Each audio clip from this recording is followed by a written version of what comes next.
Estão vendo a apresentação? Sim. Sim. Sim, dá para ver. Ok. Então, como vocês sabem, nós somos um grupo ligado a diversas instituições, né, seja da UFRJ, pelo NUTS e pelo NUPEM, mas também do Cefet, da UERJ e do Instituto Federal do Rio de Janeiro, né? Esse é um curso de extensão com esse tema da formação docente audiovisual no ensino. Aqui nós temos uma apresentação, eu vou pedir para cada um dos colegas professores do curso se apresentar. Eu sou o Luiz Augusto Rezende, eu sou professor associado do Programa de Pós-Graduação em Educação em Ciências e Saúde do NUTS e coordeno lá o Laboratório de Vídeo Educativo.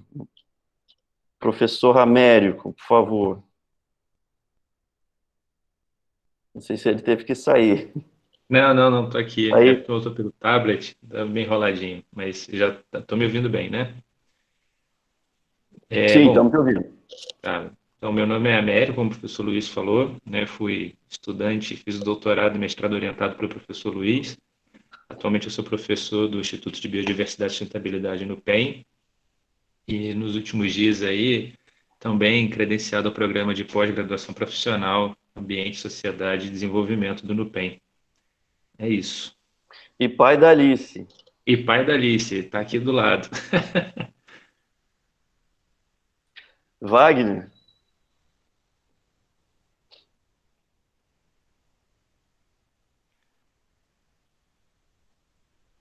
Cadê o Wagner? Américo, você quer fazer a saudação ao grupo Sim, de aproveitar, Macaé? é verdade.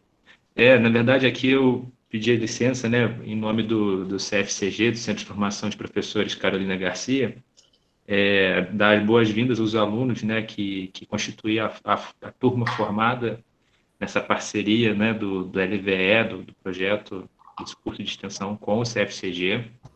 Dizer que eu estou aqui representando a Regina Célia e a Rosane, né, para dar essas boas-vindas. Elas me pediram aí essa força, e é uma parceria, né, já tem alguma data, assim, já é uma boa estrada, mas tem mais futuro do que passado, né? A gente vai produzir muito ainda juntos, e como o Luiz destacou, já é a segunda edição de muitas que virão, tá bom? Sejam bem-vindos. Wagner, está a postos? Então, como o Luiz falou, eu sou o Wagner, eu sou professor adjunto e também coordenador lá do Programa de Pós-Graduação em Ensino de Ciências, Ambiente e Sociedade, da Faculdade de Formação de Professores da UERJ, que fica em São Gonçalo. E participo também como pesquisador lá do grupo do NUPEC. Gisele, esqueci de mencionar o Pedro II, Gisele. Boa noite, eu sou a professora Gisele, sou professora da Educação Básica do Colégio Pedro II, fui aluna de doutorado do professor Luiz Rezende, e o tema da minha tese era sobre reendereçamento de audiovisuais para professores de Química, né, por professores de Química, que vai ser um dos temas abordados aqui nesse curso. Ok, Gisele, obrigado. Luciana. Olá a todos, olá a todas e todos.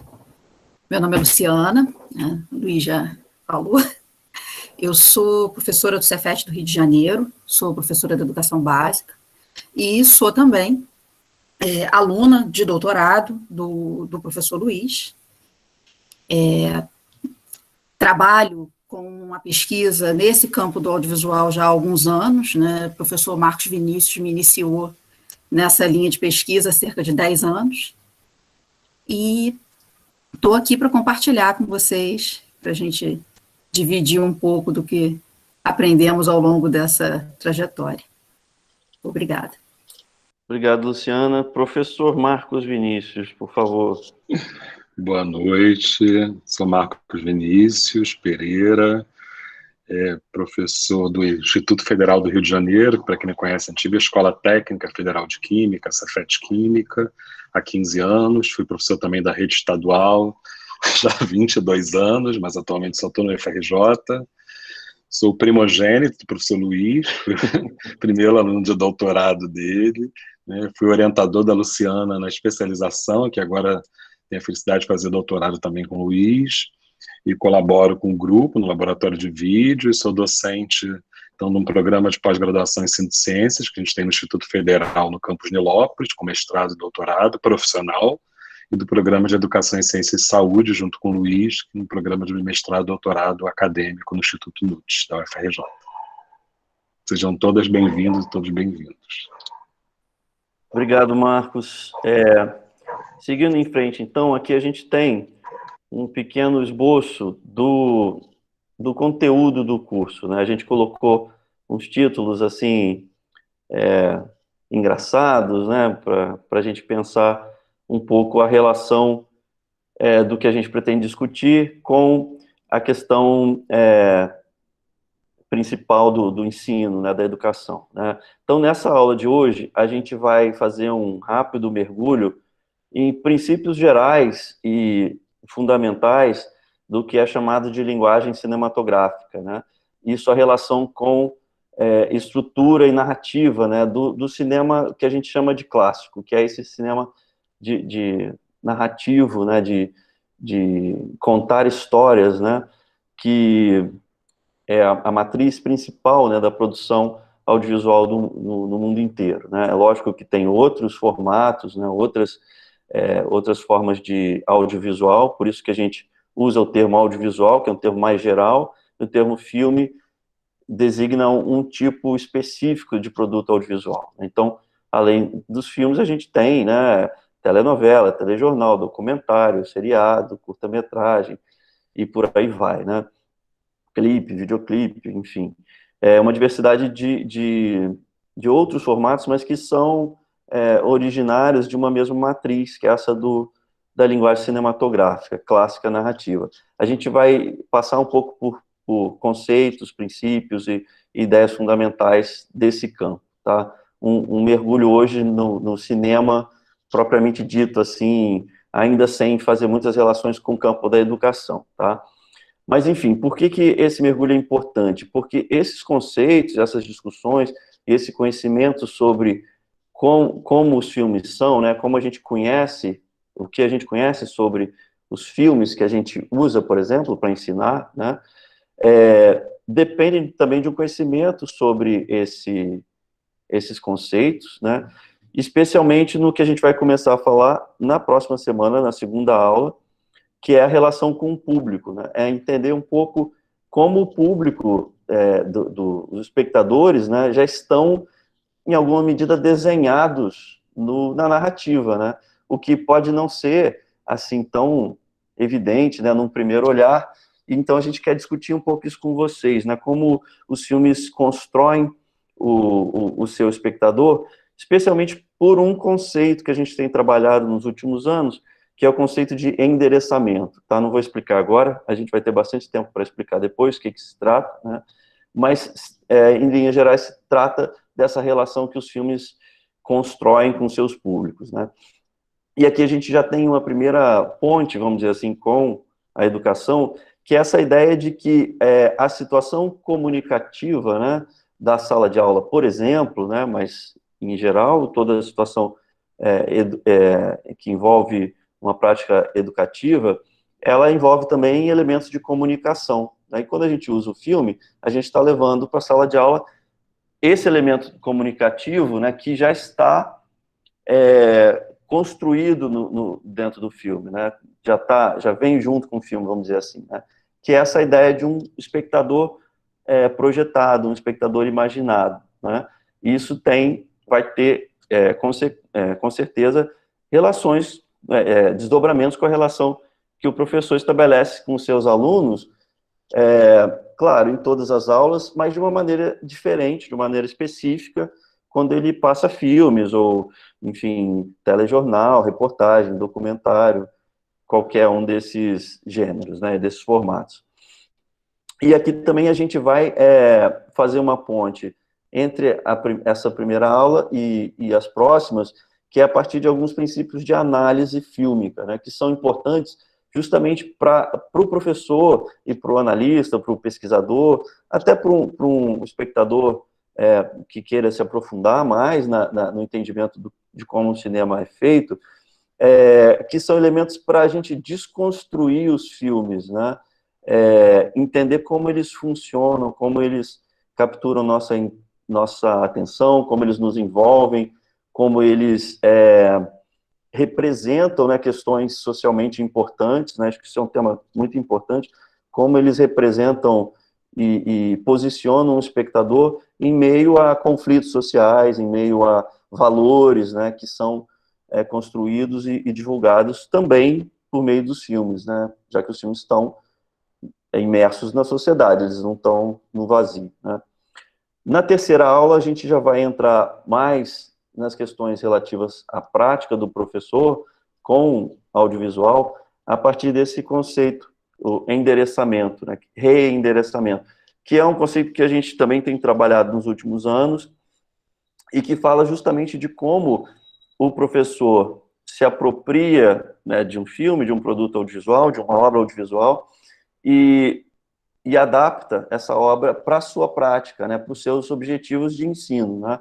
Esse campo tem se mostrado um campo bastante assim, promissor de pesquisa, mas também um campo de intervenção, né, porque a gente vê que os professores são muito criativos ao usarem filmes, né, que a gente tem conversado com uma série e observado o trabalho de uma série de professores com filme em aula, e a gente tem encontrado exemplos muito interessantes, né, de como o professor mobiliza, né, seus conhecimentos, que às vezes nem precisa ser um conhecimento específico de cinema, né, mas como ele, a partir dos conhecimentos que ele tem, da sua disciplina, né, da sua matéria, como está aqui escrito, né, ele faz intervenções, né, com audiovisual muito criativas. Então, a gente vai começar a discutir isso nessa terceira aula. E na quarta aula a gente vai continuar essa discussão sobre o reendereçamento, sobre os usos e tal, com alguns relatos de experiência e também de uma maneira provocativa, tentando construir, né, e dialogar com vocês sobre essas relações que a gente veio tecendo aqui, vai ter tecido, né, se tudo correr bem, nessas 3 primeiras aulas, para a gente chegar nessa quarta aula, discutindo essas relações entre filmes e o estudante, né, o aluno como público, e o professor como esse, vamos dizer assim, aquele que reinventa os filmes de uma determinada maneira, né. Esse, então, é um resumo do nosso curso, tá? Bastante rápido. E, enfim, um ponto importante que a gente precisa esclarecer desde o início é sobre a certificação. Esse curso oferece uma certificação, né, de 20 horas em nível de extensão pela UFRJ, tá? Para a gente para vocês terem aprovação e aproveitamento durante o curso e fazerem jus ao certificado, a gente pede a participação de vocês nas atividades assíncronas que vão ter durante o curso, alguns exercícios que a gente vai passar, especialmente uma atividade obrigatória no final do curso, que é justamente uma proposta, né, de uso de um filme, uma proposta de um reendereçamento de um filme ou um conjunto de filmes. A gente vai explicar em detalhes o que é isso mais para frente, né? E também a presença nessas aulas síncronas, né? Pelo menos tendo no máximo uma falta, né? A gente considera que é o limite para aprovação e o recebimento do certificado, tá? A gente não vai ter, assim, uma avaliação por conceitos, a gente vai ter uma avaliação final, geral do curso, mas a gente não vai atribuir conceitos. Acho que o mais importante é que vocês participem dessas atividades, né, e contribuam com o diálogo que a gente quer formar aqui. Bem, antes, vou passar aqui, então, os objetivos do curso, rapidamente, e aí a gente faz uma pequena pausa para ouvir alguma pergunta, alguma questão que alguém tiver, tá bom? Então, indo bem rápido aqui, o título, né, da linguagem e a análise tem a ver com o que eu falei sobre pensar esses conceitos, né, essas noções e ferramentas da linguagem cinematográfica para construir um olhar de analista, né, não só um olhar de espectador, né, que está ali fluindo com o filme, né, com a narrativa e buscando, né, as emoções que o filme traz, o entretenimento, etc., mas que também tenha um olhar de analista, né, como eu falei, de desconstruir o filme em partes, né, e entender como ele funciona, seja na construção dramatúrgica, seja na construção dos personagens, seja na construção da narrativa, ou, como eu falei também, na construção do endereçamento, que é essa relação que o filme, no seu próprio texto, né, sua própria concretude, estabelece com o espectador. Bem, então, vou ler aqui rapidamente os nossos objetivos, né, 5 objetivos principais: realizar com os participantes uma reflexão crítica sobre a utilização do audiovisual na educação, seria um objetivo bem geral, né, por isso que eu falei que tem a ver com trazer aportes da experiência e do conhecimento de vocês, né, e dialogar com as nossas reflexões. Depois, discutir as contribuições da análise fílmica para o uso do audiovisual na educação. Foi como eu acabei de falar, né, a gente pensar se esses atributos, essas capacidades de treinar o olhar para analisar os filmes, para além da experiência cotidiana ou mais comum do espectador, esse conhecimento, de fato, faz a gente conseguir pensar os filmes de uma outra maneira, né? Pensar, por exemplo, o lugar dos filmes na educação de uma outra maneira. O terceiro objetivo, proporcionar uma familiarização dos participantes com as ferramentas da análise fílmica, que é complementar ao anterior, né, para um aprofundamento da compreensão das estéticas audiovisuais na educação. A gente não vai ter muito tempo para aprofundar muito essa parte das estéticas audiovisuais, mas a gente vai, como eu falei, principalmente na aula de hoje, indicar alguns elementos que são importantes para a gente entender essa parte estética do filme, né? E com estética eu quero dizer como, em linhas gerais, de uma maneira bastante simples, como os filmes são construídos como obras completas, né? Como obras inteligíveis, né? Obras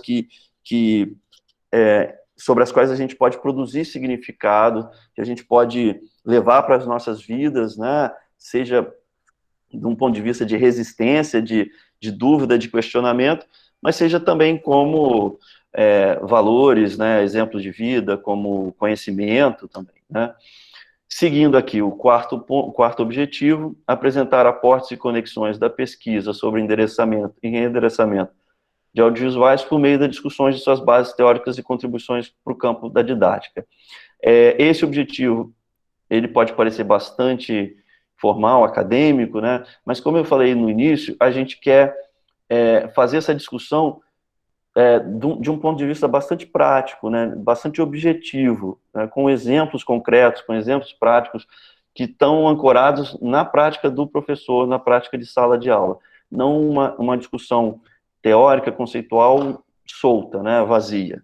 Então, esse é o nosso esforço, né, e a gente conta com a colaboração de vocês para fazer essa conexão, né, entre o campo da pesquisa e o campo da prática, né. E o quinto e último objetivo aqui seria estimular uma abordagem prática sobre a relação endereçamento e endereçamento de audiovisuais para reflexão crítica dos participantes, visando a sua incorporação à prática docente. Ou seja, a gente, nessa abordagem, né, prática dos conceitos, a gente pretende também estimular que vocês passem a pensar, né, esse uso do audiovisual de uma outra perspectiva, seja para aperfeiçoar suas práticas, né, para tentar metodologias novas, ou para, enfim, perder um pouco do medo, das barreiras de usar uma ferramenta que às vezes, de fato, não é tão simples ser usada, né, que traz muitas questões para o professor quando ele escolhe passar um filme, né? A ideia que a gente tem, como eu falei sobre o curso, não é oferecer para vocês metodologias prontas, né, de uso de filmes, de vídeos, seja o que for, né, mas junto com a experiência de vocês e a partir desses conceitos, principalmente endereçamento e reendereçamento, abrir um horizonte de novas práticas, vamos dizer assim, de invenção pelo próprio professor, né, de novas metodologias, né, porque, assim, eu especialmente acho que o professor é aquele que conhece melhor o seu público, né, fazendo essa analogia com o campo do cinema, é ele que conhece seu espectador, que é a sua turma, né, seus alunos, né, e às vezes a gente não valoriza o quanto isso é importante, ou então não tem, assim, até intuitivamente sabe que isso é um elemento importante, mas não tem tantos instrumentos para pensar como essa questão se resolve, como ela se encaminha em sala de aula, né? Então, isso é um ponto que para a gente é muito interessante tocar aqui com vocês, né? Bem, antes então de começar aqui o conteúdo mesmo da aula de hoje, a gente faz uma pausa para dúvidas. Não sei se a gente tem alguma questão, Gisele? Liliane levantou a mão. Pode falar, Sim, Liliane. Luiz, a gente estava falando. Pode falar, Liliane, eu falo depois. Oi, boa noite a todos. Surgiu uma dúvida aqui no chat, também é minha, né? Sobre a frequência nas aulas síncronas, né? Tem uma aula que eu ainda não sei se eu vou conseguir participar por uma questão de conexão, quando eu vou estar no Rio de Janeiro. Eu queria saber sobre isso especificamente, né? É uma aula só? Sim, a princípio é apenas uma aula, mas como é que vai ser então contabilizada essa presença, né? E também, no meu caso, é uma aula apenas, com certeza. Não, uma aula é o limite que a gente entende, que, enfim, que cada um pode ter dificuldades diversas, né, para estar presente em todas as aulas, mas mesmo assim manter o interesse no curso, né? Então, uma aula não tem problema. A gente está contabilizando, registrando a entrada de vocês, a presença aqui em cada aula, né? A Amanda está cuidando disso. Então, a gente tem esse registro, tá? Enfim, pessoal, eu fiz essa ressalva porque, pelo perfil do curso, né? Não é porque a gente tem, assim, a gente entende as dificuldades de todos, mas o curso tem um perfil que ele demanda a participação também, né? Então, a gente quer ouvir de vocês, né? As experiências de vocês, como as ideias que a gente traz chegam a vocês, que impressão isso causa, etc. Né? Então, a participação é muito importante pelo andamento do curso. Mas, enfim, a gente escuta aqui, está aberto enfim, quem tiver problema, fala com a gente, e a gente dá um jeito de contornar. De qualquer maneira, como eu falei, como as aulas estão gravadas, o acesso ao conteúdo é simples, não é um problema, né? O acesso ao conteúdo a gente pode disponibilizar para quem perdeu, né? Então, não é isso que vai atrapalhar, né, o bom andamento do curso, tá bom? Tá bom, obrigada, Luiz.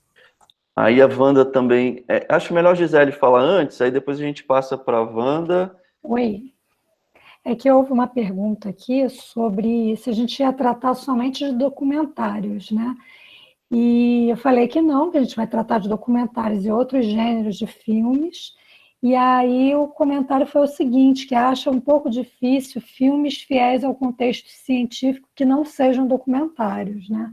Aí eu falei que a gente vai tratar de outros gêneros, sim, que inclusive eu utilizei recentemente uma comédia romântica para o ensino de química, né? Algo pouco usual, né? Isso é uma questão muito interessante, porque a Gisele mesmo pesquisou, né, vários exemplos, inclusive um exemplo que era um filme comercial de ficção, né, mas era baseado num fato real, né, e o que a gente tem encontrado, como eu falei, né, são experiências muito criativas, né, de uso de desenho animado, né, de outros gêneros que não necessariamente o documentário, que é o que o professor tem, vamos dizer assim, tem mais familiaridade ou mais facilidade de usar, porque já está mais próximo do conteúdo didático. Mas, surpreendentemente, curiosamente, a gente vê que os professores também encontram, né, entradas, por exemplo, sobre ciências, né, do conteúdo científico em filmes muito diversos, né, como o Gisele falou, uma comédia romântica, né, ou um filme de ficção científica, e por aí vai, né. Por enquanto é só, Luiz. Legal. A Wanda também levantou a mão. Oi. Wanda. É mais um comentário. Eu gosto muito de usar filmes. Para mim, eu tenho até mais praticidade, assim, facilidade, porque eu uso mais para o meio corporativo, questões de trabalho de equipe, interpessoal. E tem um filme que eu gosto muito, que é assim, um filme muito antigo, que é O Espelho Tem Duas Faces, da Bárbara Streisand, que ela ensina o namorado a usar o jogo de beisebol na matemática. A aula dele era muito chata, e as pessoas iam embora da aula dele. E ela falou assim, olha lá, olha aqui uma expressão matemática aqui nesse jogo e tal. E aí ele começa a usar, né, o filme e outras coisas como recurso, e a aula dele enche, né? Então, eu gosto muito. E tem um livro, que assim, esse livro já é meio pronto, né? Lições que a vida ensina e a arte ensina. Não sei se vocês conhecem, da Márcia Luz. Não Então, conheço. assim, ela fez ainda no formato antigo, quando era de vídeo. Então, ele é todo separado por área temática, e aí tá, no momento tal, tipo assim, do Nemo, aquela parte que eles estão para cair dentro para se resgatar, pescados, né? Então, é um trabalho de equipe. Então, né, eu já usei também aquela cenazinha do Nemo para essa questão de trabalho de equipe. Então, são 2 livros dessa autora que ela tem vários filmes de várias áreas nesse sentido. Eu gosto bastante. Ótimo, ótimos exemplos, Wanda. Obrigado. Agora, a Tufata... Qual o seu nome? Que não está aparecendo aqui para mim.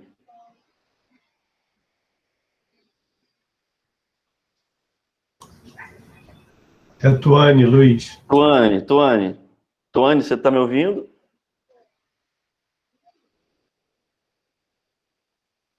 Bem, enquanto isso, Gisele, tem mais alguma questão para a gente prosseguir? Sim, tem uma pergunta da Tereza. A análise de um filme é a mesma de uma obra? Eu não consegui nem compreender o que ela quis perguntar, se ela pudesse... O filme é uma obra, né? Eu diria que sim.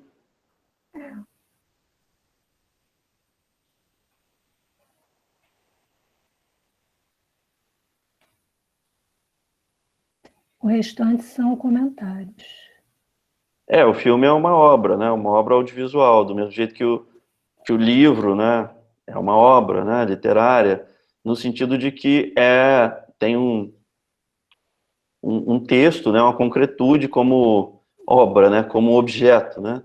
Então é isso. Que é a mesma para todo mundo, a princípio, né? Mas, como a gente sabe, cada leitor tem uma experiência e um entendimento diferente, seja de uma obra literária, seja de uma obra audiovisual, né? A Tuane colocou a dúvida dela aqui. Acho que a Tuane É a presença, né? Sim, isso, se você perder a aula, a gente vai disponibilizar, provavelmente pelo e-mail, tá, pessoal? Então, fiquem atentos ao e-mail, a gente disponibiliza o link da aula gravada, tá? Podemos continuar? Então, tem mais gente aqui. Espera aí. A Duda. Olá, boa noite. Boa noite, tudo bem? Duda. Então, eu não sei se a minha pergunta vocês vão saber responder, mas eu sempre fico na dúvida das diferenças e se existe alguma diferença bem documentada de filme e vídeo. Porque muitos curtas têm, às vezes, 5, 7 minutos, né? E o vídeo, ele também é um filme curto. Então, eu queria saber se tem algum critério de diferenciar, como eu posso estar diferenciando um filme de um vídeo, ou realmente não tem a diferença e a gente, enfim, pode tratar como sinônimos em alguns momentos. Sim, perfeito. O que acontece, Duda, é que o cinema, né, o que a gente chama de cinema, passou por diversas transformações tecnológicas, né? Uma delas foi, corrigindo o que eu disse, o audiovisual, né, passou por diversas transformações tecnológicas. Uma delas foi a invenção da televisão e da forma eletrônica de registro de imagem, né? Já que o cinema é uma forma de registro óptico, né? Como a fotografia de filme, né, que é mais comum para todo mundo, a película era impressionada pela luz através de uma lente, né, com sais de prata. O pessoal da química sabe melhor que eu. E esse formato de captura de imagem, né, é o que a gente chama de cinema e filme, né? E geralmente o filme se refere a isso, a esse tipo de captura da imagem por meio de película sensível à luz, né? Só que você pode ter filmes de película em formato longa-metragem, curta-metragem, média-metragem, né? O vídeo se refere à tecnologia eletrônica e, hoje em dia, digital, né?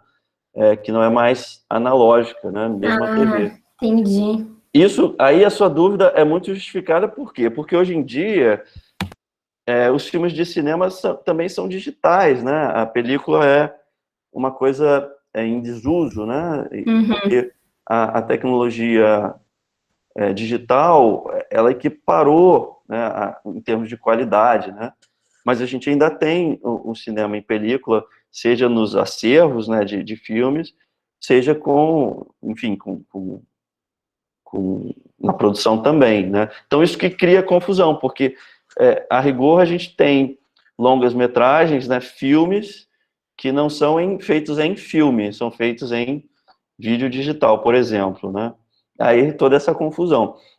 A gente pode usar como sinônimo se a gente se refere à obra, né? Então, hoje em dia eu posso chamar um filme captado em vídeo, mas ele é um longa-metragem, seja de ficção, documentário, chamar ele de filme, mesmo que ele seja capturado em vídeo, né? E a gente também usa o contrário, né? Como hoje os formatos, os suportes são digitais, ou até pouco tempo, né? Um pouco mais de tempo era o VHS, depois o DVD, a gente também chamava filmes que originalmente eram capturados em película, de vídeo, né? Porque o formato dele era o vídeo, que você pegava na locadora, né? Ou comprava um DVD, alugava o DVD, e por aí vai. Por isso a confusão, né? Legal, obrigada, professor. O Renato está comentando aqui. Isso,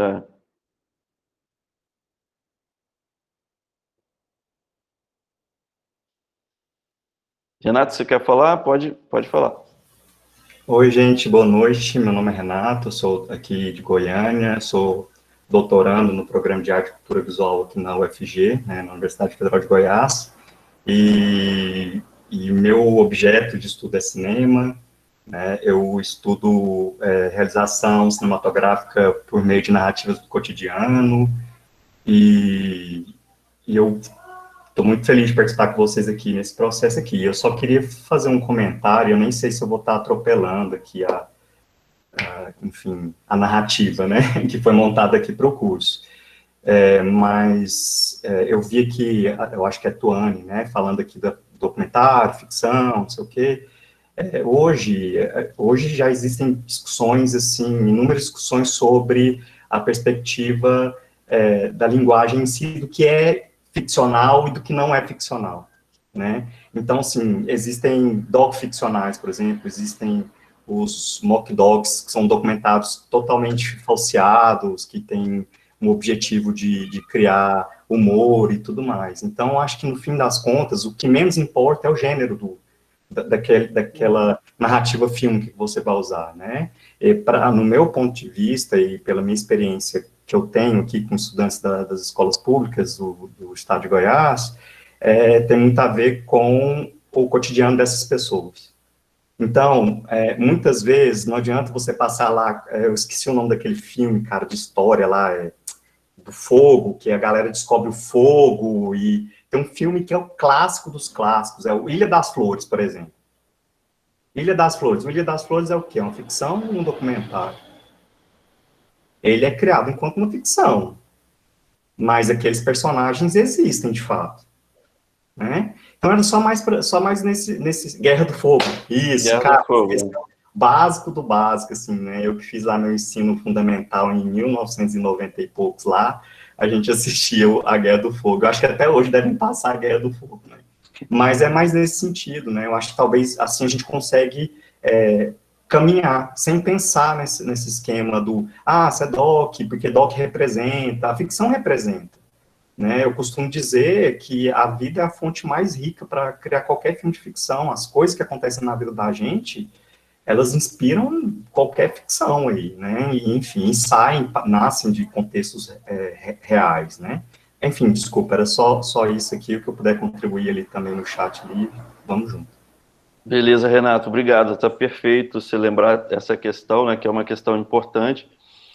A gente não vai falar muito dela aqui, né? É uma questão que eu adoro.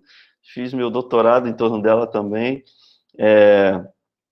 Mas, enfim, é uma questão que acompanha a gente, né? Porque essa relação com o cinema, a gente traz muito do nosso aprendizado com o cinema, né? Isso é alguma coisa que, em alguns momentos, a gente vai falar, né?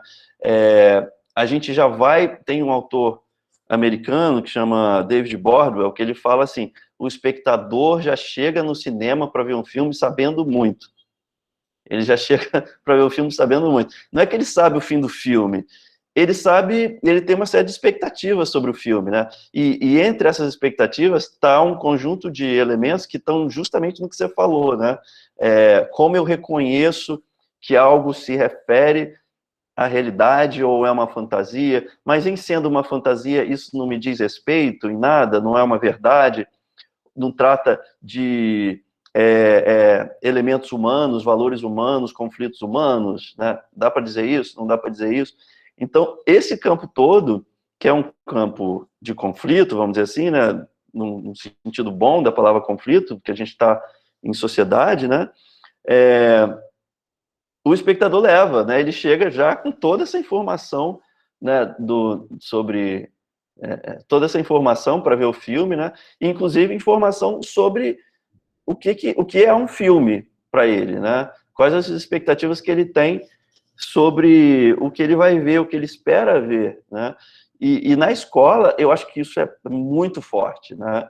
Como, às vezes, a gente ouve falar muito, eu vou passar esse filme porque os alunos ficam motivados. De fato, né, o filme quebra uma rotina da aula, né? Mas, às vezes, se você vai passar um documentário da BBC com legenda meio escuro, assim, né, lento, isso quebra, né, a expectativa do aluno, especialmente da criança, né, que entende o cinema como algo que é divertido, que é agradável, né, mas talvez aquilo fuja da experiência dela, da expectativa dela, né, do que ela leva do que ela já sabe, daquilo que ela já sabe ao começar a assistir um filme, né. Então, enfim, essa é uma questão fascinante, é uma questão muito importante para a gente, assim, eu espero que a gente consiga, né, oportunidades de discutir mais, aqui já abrimos um pouco as portas, né.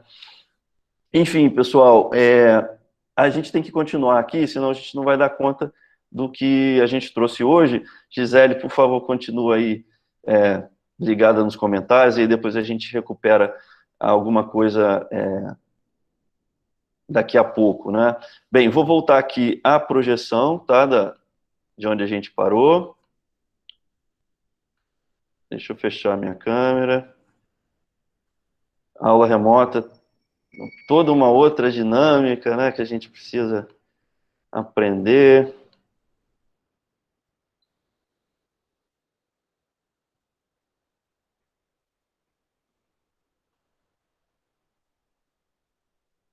Bem, estão todos vendo? Sim, sim. Bem, então a gente começa aqui a nossa entrada, a nossa viagem pelo fantástico mundo da linguagem cinematográfica, né? Lógico que a gente não vai ter tempo aqui de esgotar, né, tantos conceitos e tal, mas a gente escolheu alguns elementos, alguns poucos elementos, que a gente acha que são importantes para essa mudança de olhar para um olhar analítico, né? Isso tem a ver com o que a gente acabou de falar, né? Que a gente vem falando desde o início da aula, né? E que tem a ver com o conhecimento sobre, primeiro, como os filmes são feitos, né? E, em segundo lugar, que intenção eles têm, né? Estou falando, é lógico, de um cinema que é hegemônico, né? De um tipo de filme que é hegemônico, que é o filme ficcional de longa-metragem, né? Mas, em linhas gerais, isso tudo pode se aplicar também a outros formatos, né? Que elementos são esses? A descontinuidade fundamental e a impressão de realidade, né? Eu vou passar aqui para a gente já começar. O que é essa descontinuidade fundamental? É simplesmente o fato da gente saber, e o espectador sabe disso, né? Porque ele sabe que um filme é criado, né? Ele já viu, por exemplo, diversos programas e reportagens sobre behind the scenes, né? Atrás das cenas, como os filmes são feitos, os bastidores, né? Então ele sabe que os filmes são produzidos de uma certa maneira. E essa descontinuidade fundamental diz respeito justamente a isso. O filme é feito de fragmentos de imagens e sons, que a gente vai chamar daqui a pouco, a partir de agora, de planos, né? Isso já é um conceito. E que esses fragmentos, em geral, são produzidos fora da ordem em que a gente vê, né, com o filme pronto, que a gente vê na televisão ou no cinema, né?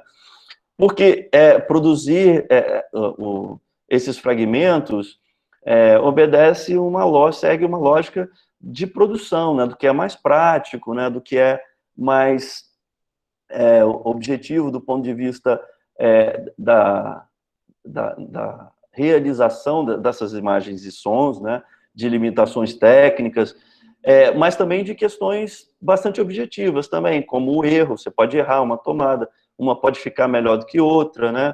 O ator errou a fala, aí você tem que repetir, né? Todos esses elementos, né, que tornam a produção de um filme mais fácil e mais ágil, fazem com que os filmes sejam, na sua produção, na sua gênese, descontínuos, né?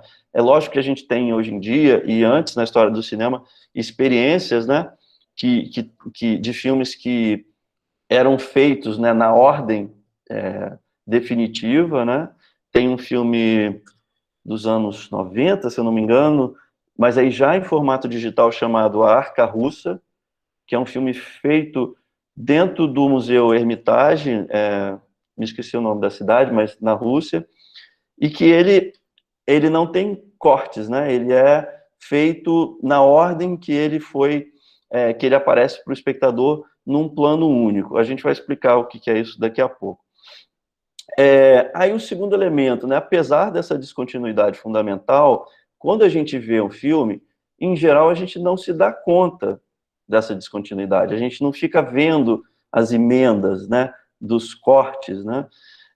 Por quê? Porque os filmes são organizados de uma maneira a fazer com que o espectador não perceba, ou esqueça, né? A gente pode até perceber, mas a gente esquece e não dá importância a essa descontinuidade original, né? E perceba o filme como um mundo coerente, contínuo, transparente, né? Como se a gente tivesse, como se diz, né, olhando para uma janela que se abriu, né? E as coisas ali funcionam, né? Tem a aparência, ou a mesma lógica, a mesma dinâmica que a gente encontra na realidade, né? Um todo contínuo, né? Esses são dois princípios, assim, que acompanham o cinema desde o início, né? E que, apesar das mudanças todas que o cinema vem sofrendo ao longo dos anos, né? Esses dois princípios se mantêm, né, de uma maneira bastante hegemônica ainda, né? Bem, Luiz, sim. Antes de você começar, aperta aquele botãozinho ocultar, porque pode ser que atrapalhe algum slide. Um cursista pediu. Tá, que eu perdi... Bem, vamos ver se dá certo. Vamos lá. Vou tentar fazer assim, mas eu fico sem ver, entendeu? Não estou vendo mais nada agora. O que vocês estão vendo? Não, sumiu mesmo. Pois é. Então, Não aperta. Deixa eu voltar aqui. Infelizmente, não sei como resolver isso. Vou começar de novo a apresentação, mas é algum problema aqui talvez do meu computador. Voltou? Não. Tá, vamos lá.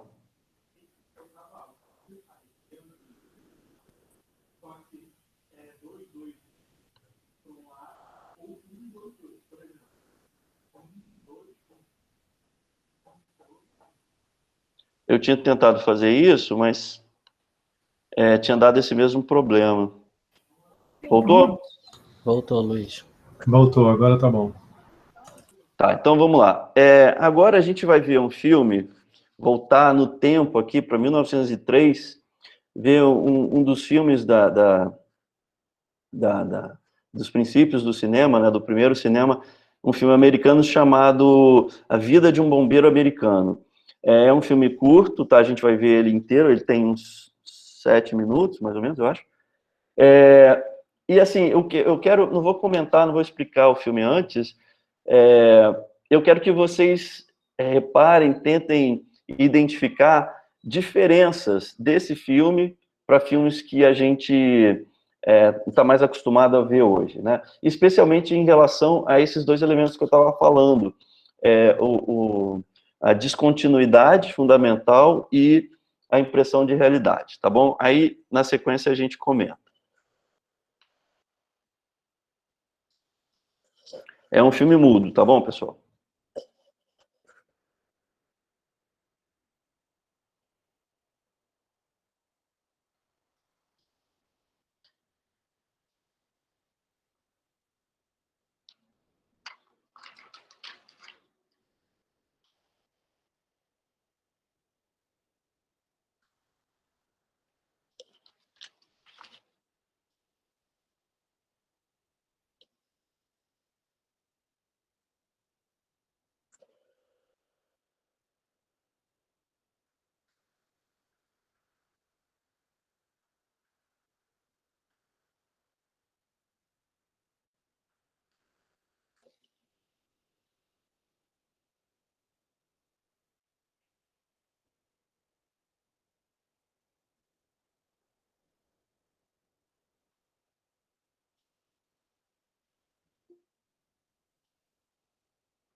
Esse cachorro não é do filme, hein?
Bem, esse é o filme.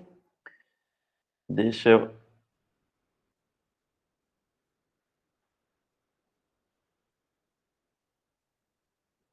eu voltar aqui ao compartilhamento.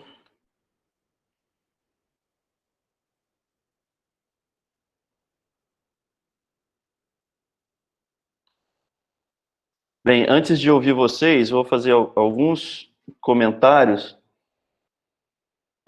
baseados em algumas coisas que a gente viu no filme, né? Principalmente essa ideia de plano, corte e continuidade, né? Que são elementos que a gente já tinha falado antes e são elementos básicos da narrativa, né? Os conceitos de corte e plano, eles estão muito imbricados, né, um no outro, né? Para entender o que é um corte, a gente precisa saber o que é um plano e vice-versa, né? Então, um plano é uma unidade fundamental que ele está delimitado entre o acionar da câmera e esse acionamento ser interrompido. Esse momento da interrupção é justamente o que a gente chama de corte, né? Então, a rigor, a gente poderia dizer que, do ponto de vista da captura da imagem, um plano está situado entre dois cortes, né? Do ponto de vista da montagem, seria o contrário, né? Um corte é aquilo que está situado entre dois planos, né? Já que é no corte que o plano termina e é no corte que um outro plano começa, né? Esses conceitos, eles são fundamentais para a gente entender tanto a descontinuidade, né, fundamental, como eu estava falando, mas também como se constrói uma ideia de continuidade, um efeito de continuidade que é acessório fundamental para a narrativa. Então, esse filme que a gente acabou de ver, ele é exibido, né, em cursos, né, de cinema, em cursos sobre linguagem cinematográfica básica, né, justamente porque ele já tem elementos da relação corte, plano e continuidade, mas ele usa esses elementos de uma maneira muito diferente. Não sei o que vocês acharam, daqui a pouco a gente conversa, mas de uma maneira muito diferente do que a gente usa hoje, né? Ainda que ele já tenha essa relação plano, corte, continuidade, né? Então, falando aqui do plano do corte, como eu falei, né, as definições estão relacionadas entre si, né? Isso aqui eu já adiantei, então vou passar, e aí a gente volta ao filme. Eu vou fazer alguns comentários justamente sobre essas diferenças, né? Então, um elemento que vocês devem ter percebido é essa ideia de que os planos, né, as tomadas, são feitas a partir de um ponto de vista fixo, né? A câmera foi colocada ali e ela captura a ação por completo, né? Ela captura a ação antes dela iniciar até ela terminar. Isso, enfim, poderia ser chamado de uma espécie de teatro filmado, né? Como se você levasse uma câmera para a beira de um palco, colocasse a câmera ali num ponto de vista que capturasse, né, o palco como um todo, a ação que estava transcorrendo ali, e essa relação entre câmera e ação não houvesse nenhuma interferência entre elas, né? Então, a câmera simplesmente capturaria o que está se passando na frente dela de forma completa, né? Então, isso é uma marca, uma característica desses filmes. Desse filme, a gente vê, a câmera até pode se mover para o lado um pouco, reenquadrar, mas, em geral, ela é fixa, né? E ela se dedica a mostrar a ação por inteiro. Então, vou passar aqui mais um trecho comentando. Vocês lembram desse plano do acionamento do alarme?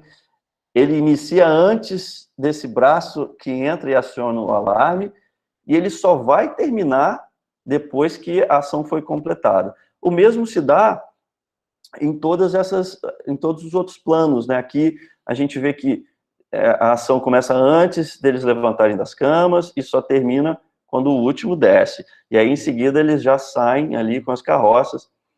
e assim sucessivamente. A gente já tem... Por que eu digo que aqui já tem uma relação entre corte e continuidade, né? Porque existe uma continuidade física, visual preservada, porque a ação é mostrada em sua completude, né, vamos dizer assim, mas ela já é decomposta, né? A gente já vê aqui alguns cortes que estão limitados, nesse caso aqui, pela localização física, né? Então, primeiro é o quarto, depois é a garagem, depois vai para a rua, chega até a casa onde o incêndio está acontecendo. Então, a gente já tem aqui uma diferença entre algumas consequências, né? Os planos são longos, né? Bem mais longos do que hoje, né? Os cortes demoram e se limitam a essas mudanças da cena, né? Do espaço físico, né? Mas a gente já tem uma ideia de que os planos não são autônomos, eles criam já uma relação narrativa, sequencial e, portanto, de continuidade entre eles, né? Que toda, vamos dizer assim, a ação dos bombeiros até chegar no incêndio e apagar o incêndio, né? É curioso, né, porque vendo aqui esse outro trecho, que eu acho que é um dos que causa maior estranhamento para o espectador hoje em dia, por quê? Porque aqui existe uma curiosa repetição da mesma cena, né? Não sei se vocês perceberam isso, se ficaram confusos. Em geral, todo mundo fica confuso. Por quê? Aqui, você tem a cena do incêndio dentro do apartamento, né? Então, ela vai, de novo, com a câmera fixa, ela vai mostrar todo o andamento dessa ação, né? Sem nenhum corte dentro dessa ação, né? E depois que o bombeiro entra, retira a mulher, retira a criança e começa a apagar o incêndio, a gente vai ver de novo toda essa ação transcorrendo do lado de fora, né? Então, o que é curioso? Hoje em dia, a gente não vê filmes assim mais. Por quê? Porque provavelmente essa cena seria montada numa alternância entre o interior e o exterior. Porque nós, como espectadores experientes, depois de mais de um século de filmes, né, a gente já sabe que essa alternância não significa uma quebra narrativa, mas uma sensação e um sentido de simultaneidade. As duas ações estão acontecendo simultaneamente. E a mudança do ângulo, né, do foco narrativo, tem a ver com que informação você está recebendo, né?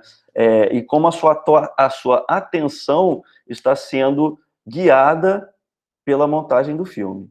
Então, aqui, enfim, vocês vão ver que a ação se repete inteiramente, de novo, né? A mesma ação. Isso, para o espectador, hoje em dia, é um pouco confuso, né? Bem, dentro desse filme, a gente já vê também alguns outros elementos que são importantes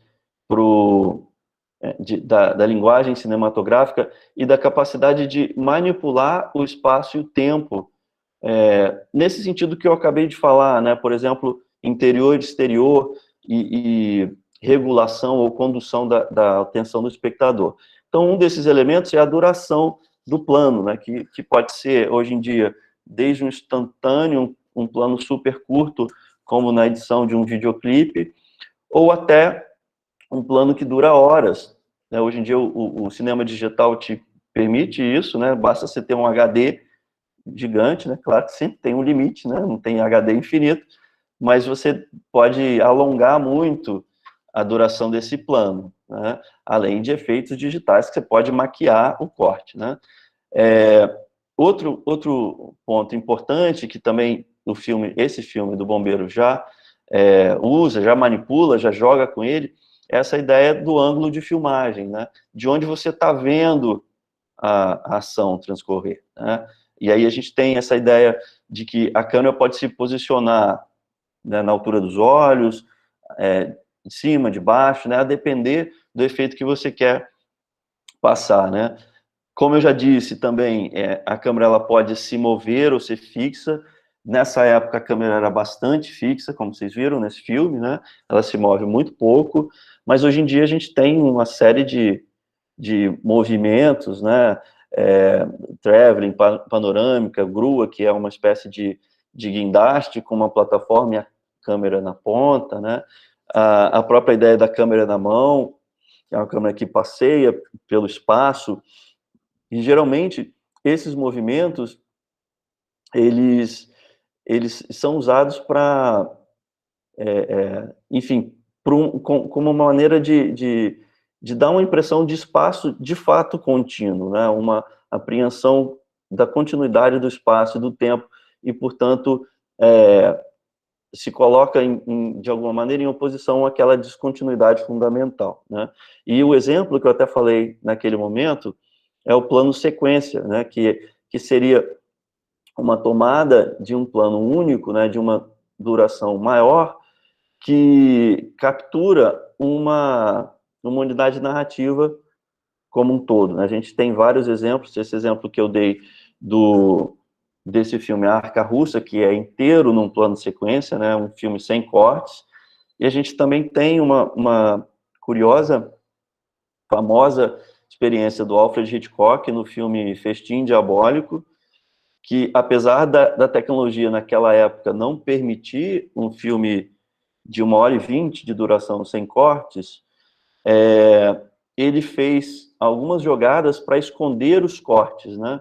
Então, o espectador tinha a impressão de não ver nunca o corte, porque era escondido numa sombra, por trás de um personagem, né, enfim, de uma série de maneiras, né, bastante hábeis para esconder o corte. Então, você tinha a impressão que o filme foi feito todo de uma vez, mas não foi, né? E a escala, né, que seria um elemento também básico da relação da posição da câmera com o que ela do objeto que ela está filmando, né, seja de proximidade ou distanciamento, né, um plano mais aberto, geral, em que você vê o conjunto do cenário, dos atores, dos personagens, até um close de um rosto ou de um plano detalhe. Essa escala também é um elemento, né, é um recurso, né, que você pode usar justamente para, por exemplo, conduzir a ação do espectador, a atenção do espectador. Nesse filme, a gente vê que tem pouca maleabilidade ainda do uso da escala, né, de você alternar um plano médio com um close de um rosto, né, mas o cinema descobriu isso bastante cedo, né, e, portanto, incorporou essa ideia.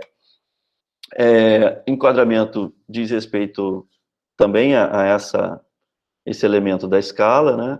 A profundidade de campo também tem a ver com enquadramento, mas a maneira como você joga com elementos que estão próximos e distantes, e esses elementos são simultaneamente visíveis, né? Estão em foco, né?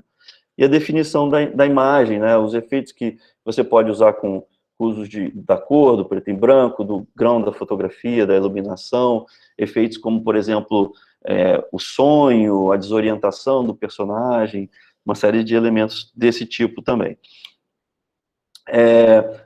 Antes da gente continuar, a gente pode fazer uma pausa para dúvidas e questões sobre o filme, né, que a gente acabou de ver.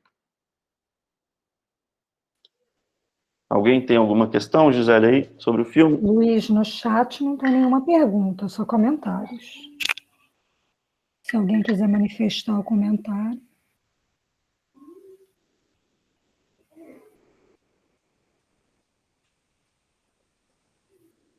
Agora tem aqui uma pergunta aqui do Alex. A utilização de cães no filme que vimos tinha um propósito de evidenciar alguma técnica? Não sei te dizer, eu acho que não. Eu acho que os cães talvez fizessem parte ali daquele cenário, né, do dia a dia do bombeiro, do corpo de bombeiro, né, estivessem ali na rua, por acaso. Não acho que tenha tido um propósito uma intenção específica, assim, de algum efeito. Até porque o cinema era mudo, né?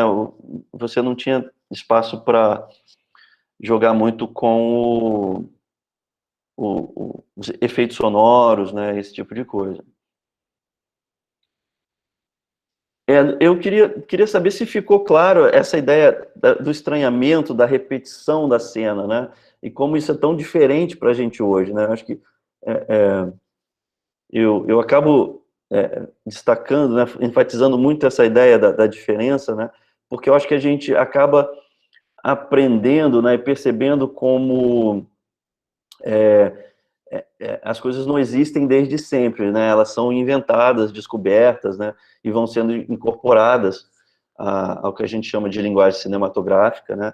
E a gente sabe mais sobre isso do que a gente imagina, porque é aquilo que a gente estava falando, né? O espectador já chega para ver o filme sabendo muita coisa, né? Já chega ali com muitas expectativas. E aí a gente tem um choque de histórico, vamos dizer assim, um choque de épocas, né? Um espectador do início do século XXI, ou, enfim, mesmo dos anos 50 do século passado, ele vai ter uma dificuldade de entender o que está acontecendo ali, né? Isso provavelmente porque na época que esse filme foi feito, em 1903, não era evidente essa ideia que a gente tem hoje de interrupção da cena, né? Que você garantiria que o espectador vai entender o que está acontecendo se a cena for cortada, se a ação for interrompida, né? Isso não era uma coisa clara e óbvia, né? Que você podia garantir que o espectador ia entender a ação. Então, por via das dúvidas, você mostra a ação inteira, como um todo, né?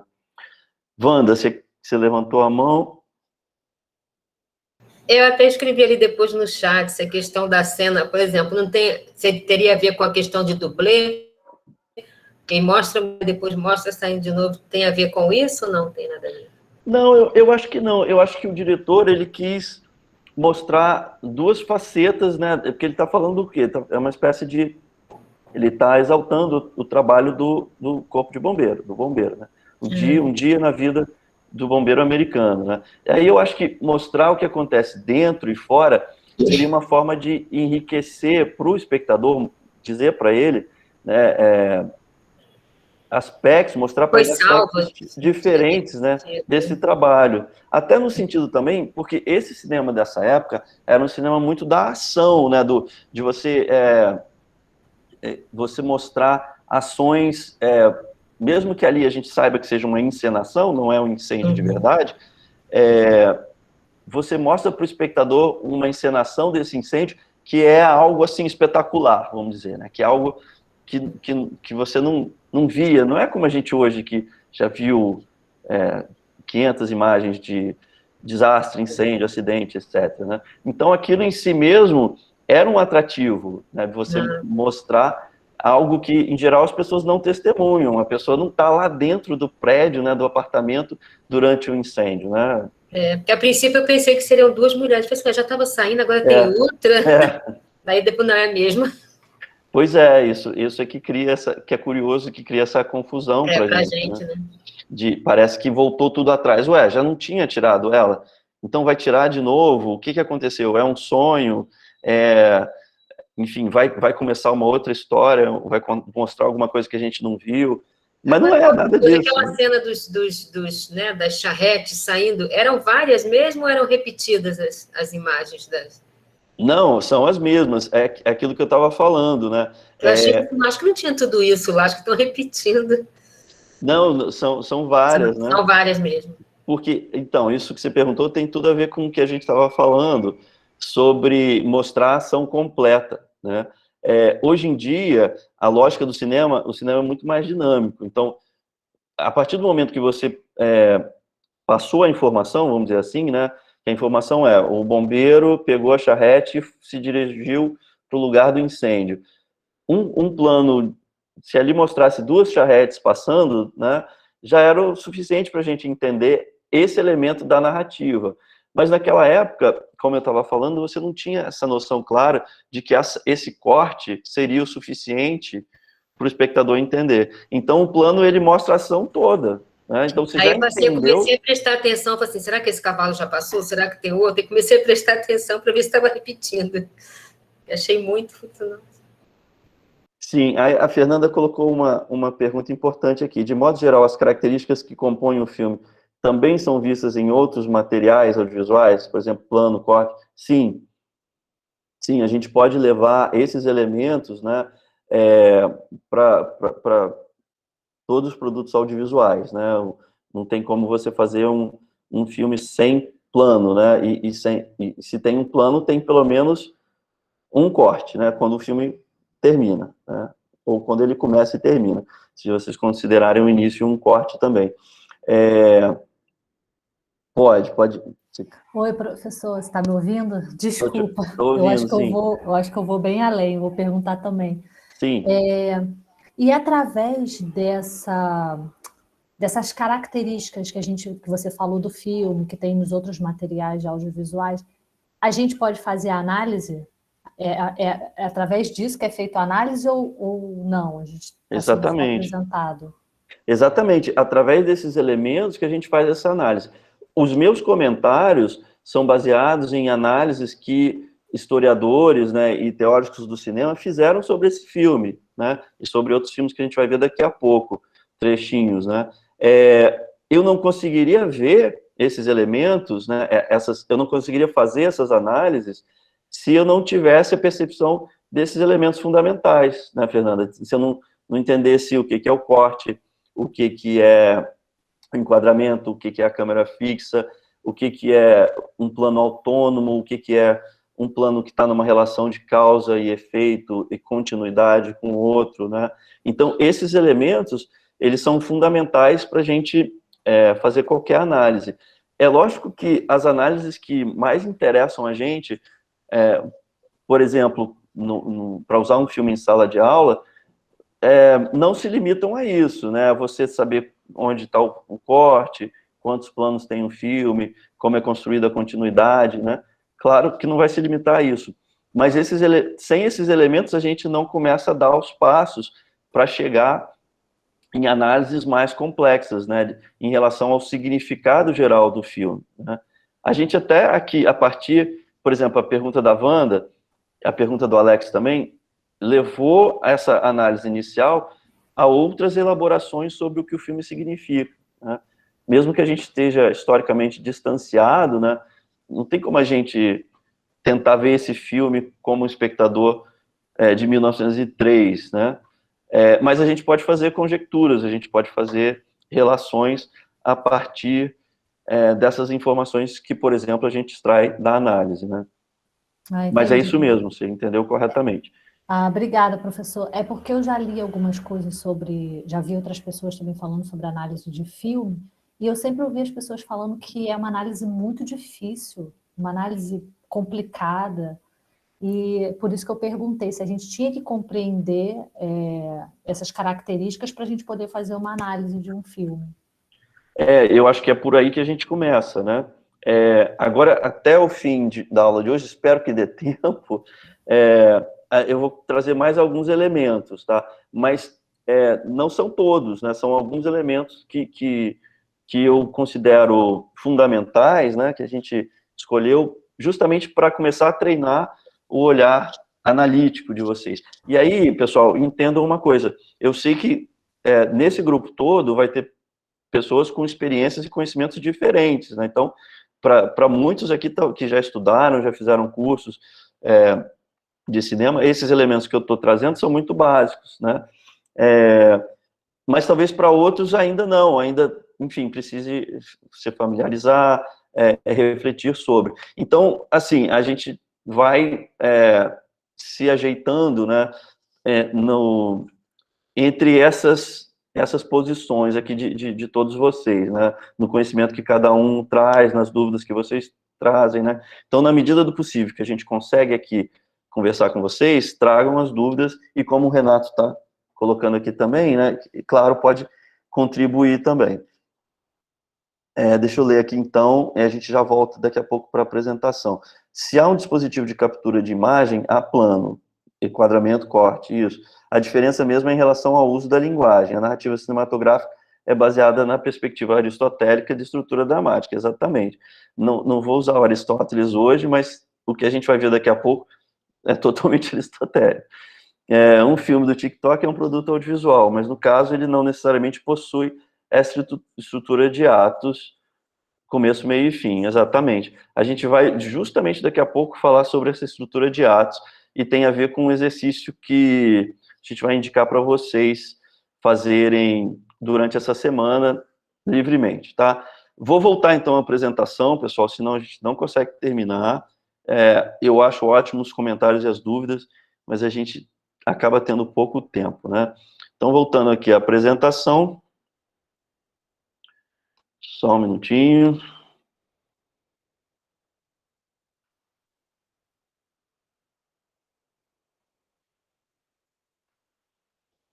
Estão vendo? Sim.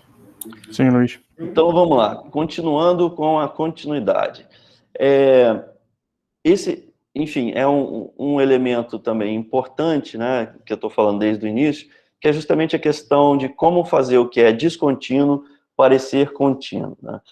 Esse é, evidentemente, um trabalho da montagem, né, da edição. Por quê? Porque lembrem que eu estava falando no início que um filme ele é feito fora da ordem, né, em fragmentos desordenados. Então, é a edição que vai colocar esses fragmentos na ordem adequada, narrativa do roteiro, né?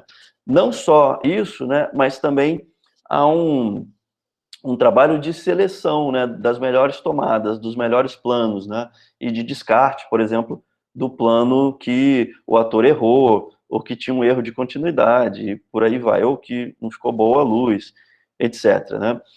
Então, com certeza, esse fazer o descontínuo parecer contínuo é um trabalho da montagem, da edição.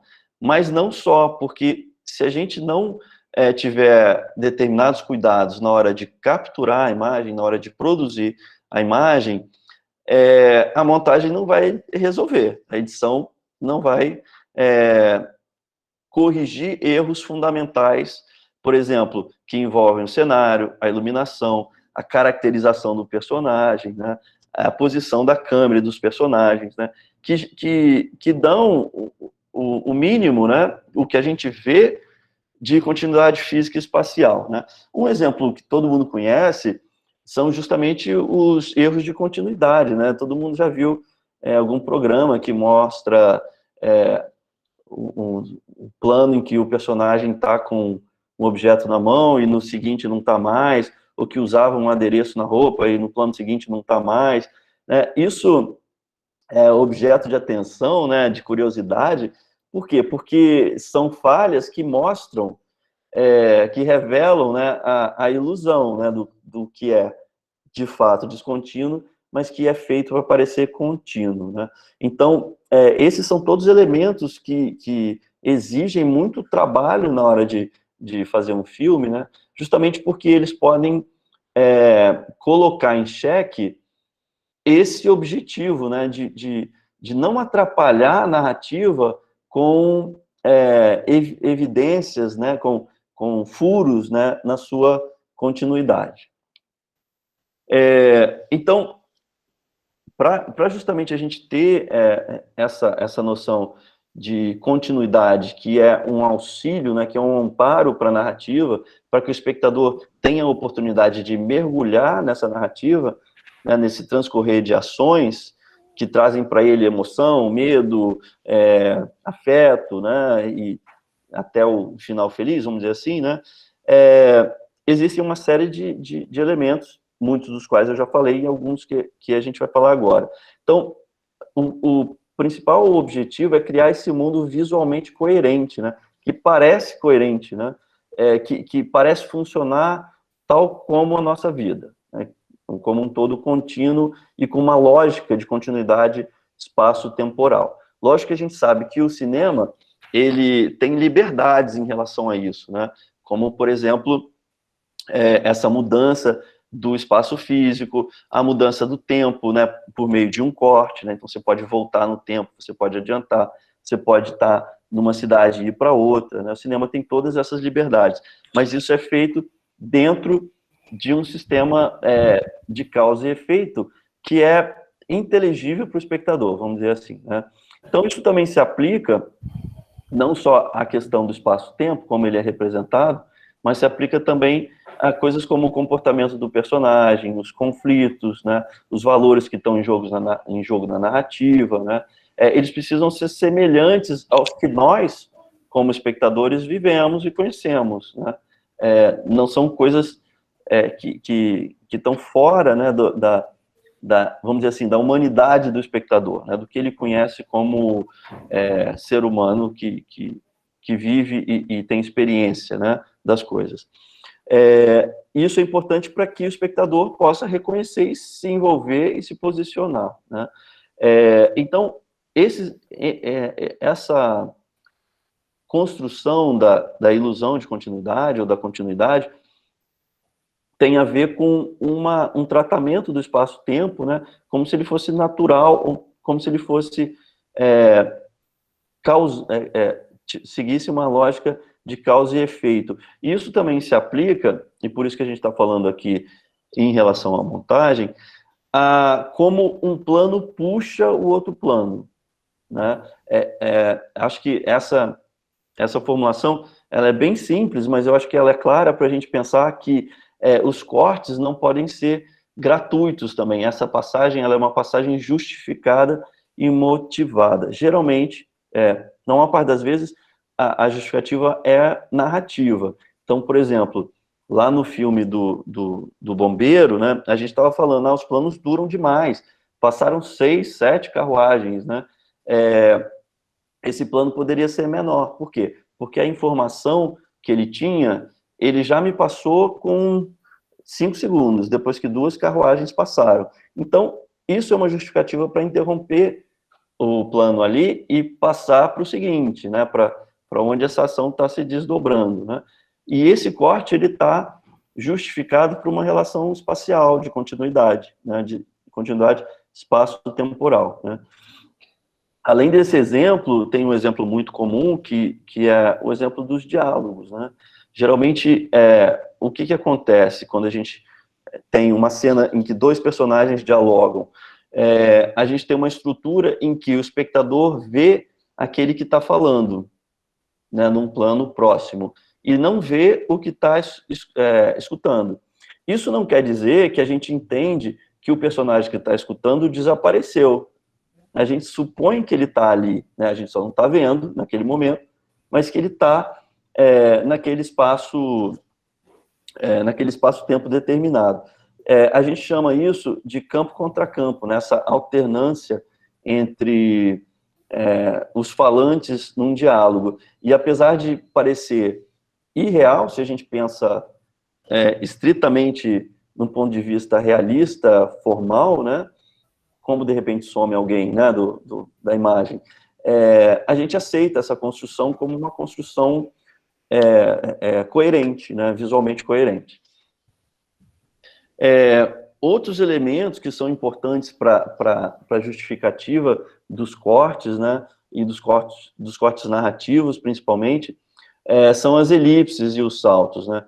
Naquele filme do Bombeiro, a gente, mesmo que de uma maneira muito singela, muito simplificada, a gente tem saltos, a gente tem elipses, né, entre os planos, porque a gente não vê o caminho completo do corpo de bombeiro até a casa pegando fogo. Então, esses elementos que a gente não vê foram elipsados ali, né, foram escondidos. E hoje em dia isso é bastante comum no cinema, pelos motivos que a gente estava falando há pouco, né? Não é necessário mostrar a ação do início ao fim, desde que você faça o espectador entender o que ela capturar a informação que ela tem que passar, né? Um outro elemento também relacionado à questão da posição da câmera, e isso daqui é um elemento importante para a gente entender como a continuidade também é construída na captura da imagem, é o chamado eixo de filmagem. Então, aqui nessa figura, vocês estão vendo o meu cursor? Sim. Então, a gente tem aqui uma planta baixa, né, de uma cena de diálogo, por exemplo, em que a gente tem dois personagens frente a frente, supostamente conversando, né, ou se preparando para uma briga, sei lá. E vocês veem aqui essa linha tracejada. Essa linha tracejada é o que a gente chama de eixo de filmagem, né? Ela define dois lados aqui, né, dois campos de visão dentro dos quais eu posso colocar a minha câmera, né? O verde e o vermelho. Eu posso colocar a câmera aqui, no lado vermelho, e o resultado que eu vou ter no enquadramento, dessa posição aqui, dessa distância, está desenhado aqui, né? O personagem de camisa azul na esquerda e o de camisa laranja na direita. Se eu colocar a minha câmera para o lado do campo verde, eu vou ter outro ponto de vista, em que o personagem de camisa azul está na direita e o de camisa laranja está na esquerda, né? O que isso quer dizer? Isso quer dizer que, ao escolher um desses campos, eu não posso reposicionar minha câmera para cá e esperar que isso aqui vá montar vai dar uma edição contínua. Porque se eu colocar esse plano na sequência esses personagens vão trocar de lado de repente, né? Isso pode dar também um sentido de confusão para o espectador, né? O que aconteceu, né? Então essa é a regra do eixo, que diz que a gente não pode quebrar ou pular o eixo, né? Se eu escolhi o eixo verde, eu tenho que colocar a minha câmera nesse semicírculo aqui, né? Eu não posso vir para cá, né? Isso é uma regra muito básica, e ela é seguida porque, em diversas ocasiões, você não seguir a regra do eixo pode criar confusões espaciais para o espectador. Um exemplo que eu gosto de dar é o exemplo de uma cena de uma mesa de refeição, um jantar, um almoço, onde estão várias pessoas, ou onde estão duas pessoas, pelo menos. Esse é um tipo de cena que do ponto de vista do eixo de filmagem, né, da preservação do eixo, bastante complicada, porque se a gente imaginar que a mesa está aqui, né, nesse círculo interno, eu vou colocar a minha câmera aqui para filmar o rosto desse, eu vou colocar aqui para filmar o rosto desse, aí tem outros personagens para cá, eu vou ter várias oportunidades de quebrar esse eixo. E aí, quando eu for editar esses planos, juntar esses planos, eles provavelmente vão confundir o espectador sobre quem está sentado do lado de quem, né? Isso pode ser incômodo, né? Porque você não entende muito o que está acontecendo ali. Então, o que acontece em geral? Vocês já devem ter reparado, em novela, eles fazem muito isso, quase sempre tem um espaço vazio num dos lados da mesa, onde não tem ninguém sentado, não tem nem cadeira, né? Mesmo que a mesa esteja cheia, porque é o lugar onde a câmera é colocada, justamente para ela preservar o eixo, e depois que a gente tiver uma visão do conjunto dos personagens que estão sentados à mesa ali, possam ser feitos outros cortes, né, dos rostos dos personagens que estão falando, ou de detalhes, etc., ou de conjuntos de personagens, sem que haja uma desorientação visual, né? No entanto, aqui eu tenho um exemplo vou dar dois exemplos, né, de filmes que burlam essa regra, e isso não é entendido necessariamente como um erro, né, porque tem a ver com o contexto. Essa primeira cena é uma cena do filme O Iluminado, de 1980, é um filme de terror, talvez vocês já tenham visto, do Stanley Kubrick, e a gente tem aqui um clássico exemplo de quebra do eixo, tá? Vou colocar aqui para a gente ver, e depois eu comento.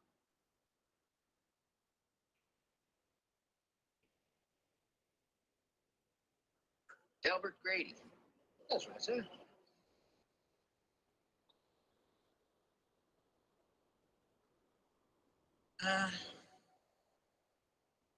Grady, haven't I seen you somewhere before?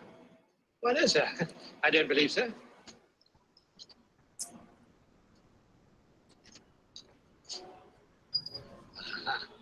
It's coming off now, sir.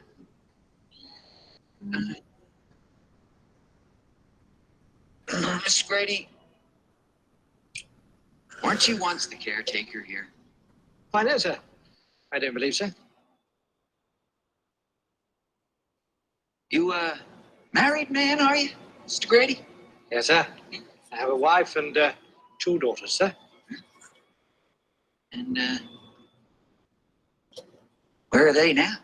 Oh, they're somewhere around. I'm not quite sure at the moment, sir.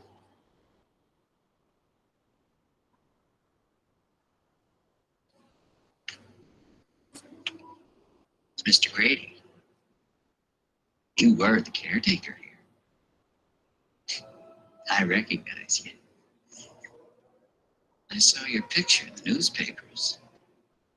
You, chopped your wife and daughter up into little bits. And then you blew your brains out.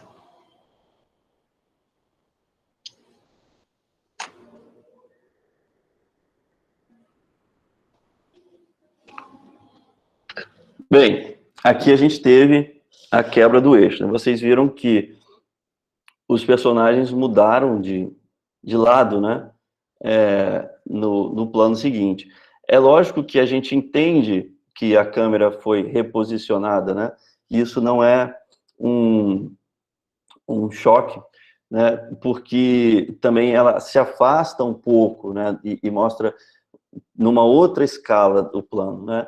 No entanto, esse efeito tem, na minha leitura, né, desse filme, dessa cena, não sei se deu para entender o diálogo, mas ele está sintonizado com o enfrentamento, né, que o personagem do Jack Nicholson, né, que é esse aqui do casaco, faz com o garçom, né? Ele diz que ele sabe quem ele é e que ele assassinou os filhos e meteu uma bala na cabeça, né? Então, existe uma tensão, né, desse confronto na cena, que a gente pode entender que a quebra de eixo quer ressaltar essa tensão. Isso é uma leitura minha, tá? É uma interpretação. A gente não precisa disso para entender o filme, né? E pode ser que o Kubrick nem estivesse pensando nisso. De fato, é que há uma quebra de eixo aqui e a gente vê esse salto, né? Passando para o outro exemplo rapidamente, aqui é um pouco diferente, porque a gente não tem exatamente uma quebra do eixo, a gente tem uma subversão da relação do diálogo, né, do campo contra campo, que cria pequenos saltos na imagem, né? A imagem salta aos nossos olhos. Esse filme é o filme Acossado, do Jean-Luc Godard, de 59, um filme francês, e vocês vão ver que ele simplesmente, a partir de um momento dessa cena, ele tirou todos os contracampos, né, do interlocutor, de um dos interlocutores, né? E a gente tem isso que eu falei, uma sequência de planos que saltam, porque a gente não tem por que aquele corte ter existido, né? Então, provavelmente, essa cena foi feita para alternar os locutores, os interlocutores, mas na hora H, na montagem, ele simplesmente tirou um deles, né, e deixou só o outro, e o resultado é esse que vocês vão ver aqui agora, tá? Tu ne l'as plus? Elle est au garage. Allez, quoi, je reste avec toi. De toute façon, j'ai mal à la tête. On ne sera pas ensemble, mais je voudrais rester à côté de toi. Non, ce n'est pas ça, Michel.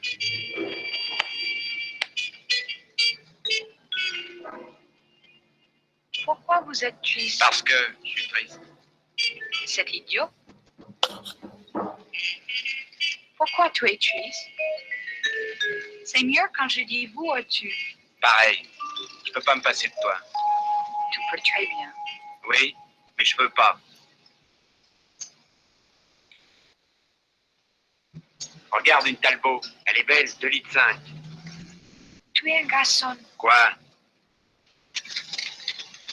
Je ne sais pas. Patricia, regarde-moi. Interdit d'aller voir Steve.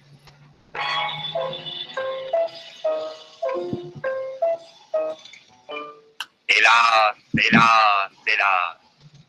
J'aime une fille qui a une très jolie nuque, de très jolis seins, une très jolie voix, de très jolis poignets, un très joli front, de très jolis genoux. mais qui est large. C'est là, ça. Attends, je vais me garer, quoi. Pronto. Enfim, a gente teve aqui um outro exemplo de uma descontinuidade que é produzida na montagem, né? Não sei se vocês conseguem perceber os saltos, né? Porque, de novo, isso hoje em dia não é, assim, uma coisa transgressora que incomoda tanto, né? Mas, na época que o filme foi feito, isso era muito incomum e considerado até um erro, né? Porque justamente fere esse princípio da continuidade, né, de você não ter nenhuma perturbação visual, né, visual e sonora, né, porque o som também constrói a continuidade, nenhuma perturbação nesse ilusionismo, né, nessa transparência do filme como um todo contínuo, né. Ok, pessoal, a gente está bem adiantado na hora, vou tentar aqui passar rapidamente o nosso último ponto de hoje, que é a estrutura narrativa. Justamente o que o Renato estava falando, né, sobre a estrutura em 3 atos, né. Esse ponto eu acho que é importante também como princípio de análise, porque a partir dele a gente passa para um outro nível da estruturação do filme. Até agora a gente estava falando de coisas bastante técnicas, né, de posição de câmera, de posição do personagem, de montagem, etc., enquadramento, que são, digamos, a parte mais básica, assim, da construção do filme, dos seus elementos constitutivos fundamentais. Mas esses elementos constitutivos fundamentais, né, do plano, do corte, da continuidade, eles servem a uma narrativa que se quer contar, e a gente pode entender também que o documentário, ele também tem uma narrativa, ele também tem uma argumentação, né, diferente, né, do filme de ficção, mas que também é estruturada em torno de uma dramaturgia, ou seja, de uma ordem dramática, de uma ordem que os eventos, os fatos, os personagens, as informações são apresentadas, né, precisam ser apresentadas para obter um determinado efeito junto ao espectador. Esse aqui é um dos exemplos, entre tantos, né, de estrutura de roteiro, mas, em geral, a maior parte deles diz a mesma coisa sobre a estrutura dramatúrgica clássica, né? A gente chama de clássica porque, como o Renato lembrou, né, isso tem origens lá no Aristóteles, né, na poética do Aristóteles, nos elementos que ele indica como necessários para uma boa, para um bom drama, né? Não vou recuperar isso aqui, porque a gente não tem tempo, mas, enfim, depois posso indicar leituras para vocês. Essa estrutura aqui é do Sid Field, que é um escritor norte-americano, que escreveu diversos livros sobre roteiro, né? E ela é bastante prática e objetiva, né? Por isso que eu gosto de usar, né? E divide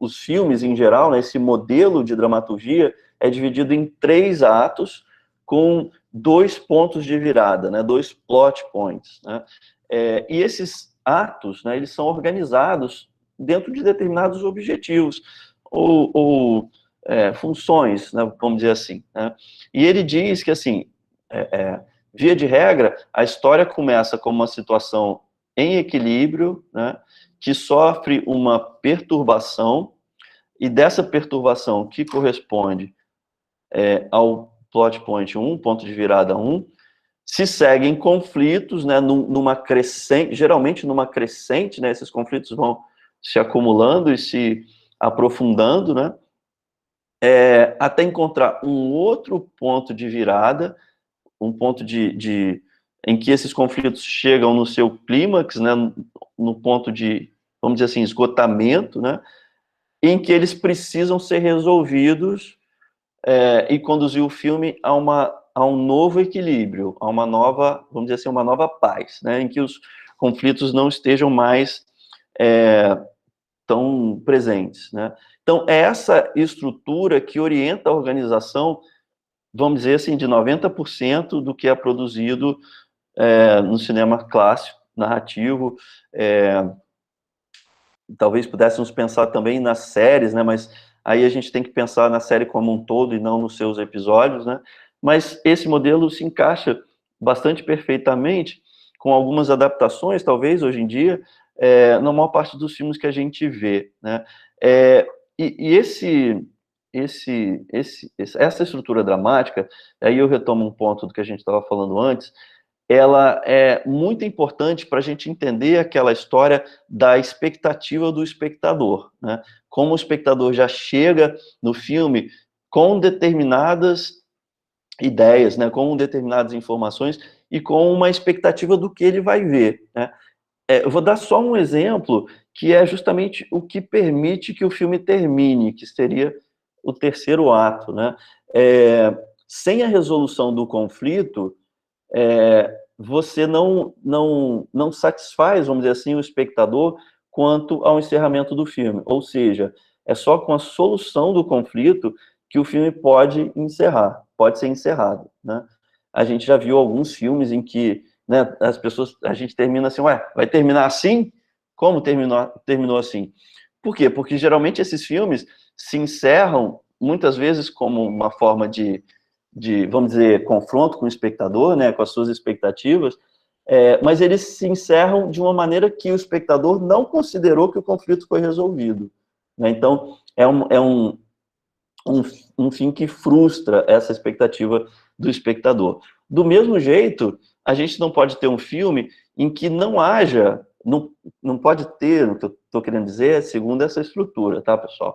Entendam que eu estou me referindo estritamente a ela. E também do ponto de vista da expectativa em geral do espectador.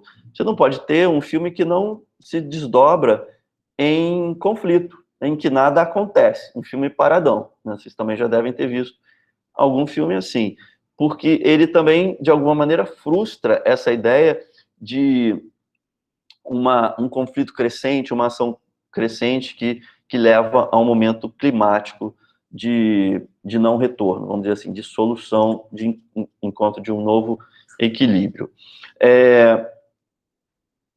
A gente pensou uma atividade para vocês fazerem em casa, e vou explicar rapidamente, e a gente tem uns poucos minutinhos para algumas dúvidas, que é a ideia de colocar em prática um pouco desses conceitos que a gente viu aqui agora. Então, o primeiro seria assistir a um filme de longa-metragem, né, e procurar perceber os cortes entre os planos. Isso pode parecer simples a princípio, mas às vezes a gente não consegue fazer. Os cortes são tão justificados, são tão envolvidos na narrativa, que a gente deixa passar alguns. Então, isso seria um ponto. O segundo é procurar entender, né, procurar notar se o filme segue essa estrutura dramática em 3 atos, né, se ele tem, né, esses pontos de virada em que a ação muda de rumo, né, que o equilíbrio é quebrado, e se de fato ele chega lá num novo equilíbrio no final, né, ou não, né, pode ter alguns casos que isso não acontece exatamente assim.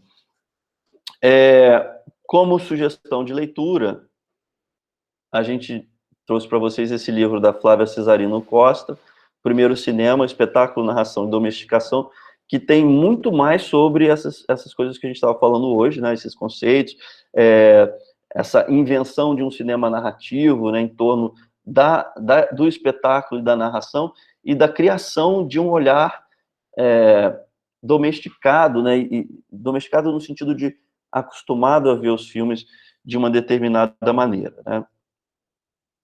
Bem, final de filme francês, isso aí.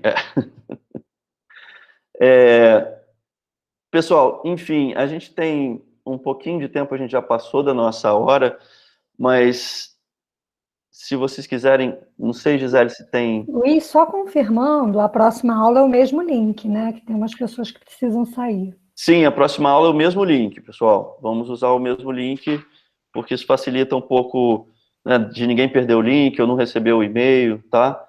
Se houver algum problema, a gente avisa vocês pelo e-mail do laboratório de vídeo, tá bom? E eles estão perguntando sobre a disponibilização dos slides. Posso mandar também pelo e-mail. Tá? Não sei se eu vou conseguir mandar os trechos dos filmes, porque fica um pouco pesado. Mas o slide dá para mandar.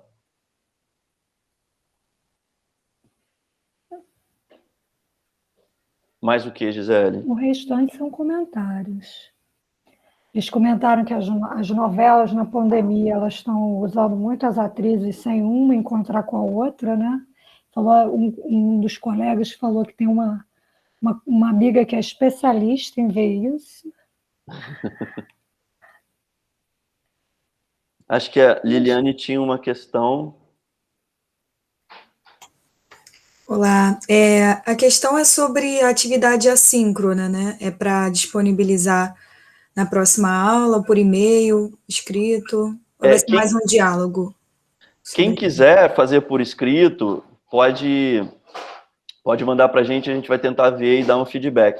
Mas não é obrigatório. Eu acho que é mais mesmo um exercício para vocês fazerem, né? E aí, na aula que vem, se alguns de vocês quiserem relatar sobre, eu não consegui ver nada disso, eu não consegui encontrar a estrutura dramática do filme, o filme que eu vi não tinha estrutura dramática nenhuma, sei lá, vi um filme francês, né? Ou um filme brasileiro. E, enfim, se vocês quiserem relatar alguma dificuldade ou alguma descoberta, legal. Mas, a princípio, Liliane, é uma atividade, como é a primeira do curso, é uma atividade livre para vocês exercitarem esse olhar de analista e trazerem para a gente, né, se quiserem, né, dificuldades que vocês possam ter tido, né, em torno do que, de fato, como a gente estava falando agora há pouco, é uma atividade complexa, a análise, né, não é uma atividade simples, assim, automática, né. Renato levantou a mão. Oi, Renato. Tudo bem. Oi, gente. Não, é só para comentar esse negócio de final de filme aí, é porque minha esposa, quando tem alguns filmes que você não entende o que aconteceu no final deles, aí ela chama de final de filme francês, entendeu? Independente do filme que for. Que é do tipo, e agora? Acabou? Vai acontecer mais alguma coisa? Tipo, o que a gente está fazendo aqui ainda? Tipo, sabe? Você fica sem entender o que aconteceu no final do filme, né? Aí ela fala assim, isso é tipo final de filme francês, é assim mesmo. Mas é só um comentário mesmo que o Henrique tinha feito ali sobre onde os fracos não têm vez. Não, com certeza. A gente vai encontrar vários filmes assim, né, no cinema contemporâneo, então, né. O que eu acho, assim, como chave de leitura para a gente entender esse tipo de provocação, vamos dizer assim, né, dos filmes, não entendê-los, né, como falha, porque essa sensação da interrupção, o que aconteceu, vai terminar assim, é tão construída quanto o contrário dela, né? E eu acho que do ponto de vista do analista, né, e não do prazer do espectador, né, que aí isso é individual, né, não tem como a gente interferir. Mas do ponto de vista do analista, a gente precisa ultrapassar, né, essas barreiras, assim, e entender os filmes dentro das suas construções, né, como é que ele construiu, por que ele construiu esse final frustrado, esse final que decepciona o espectador, né?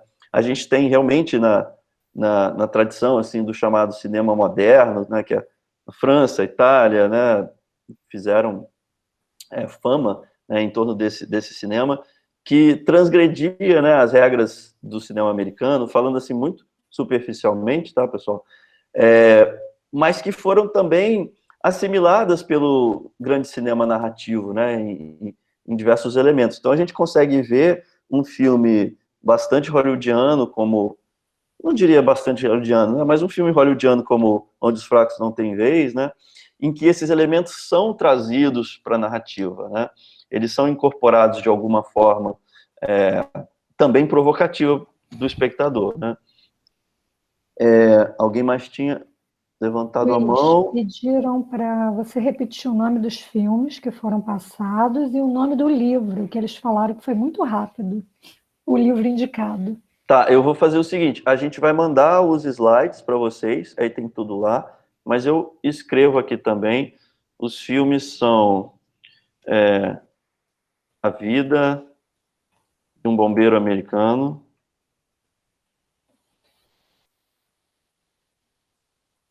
O Iluminado, estou escrevendo tudo errado, Acossado, e o livro chama O Primeiro Cinema, da Flávia Cesarino Costa.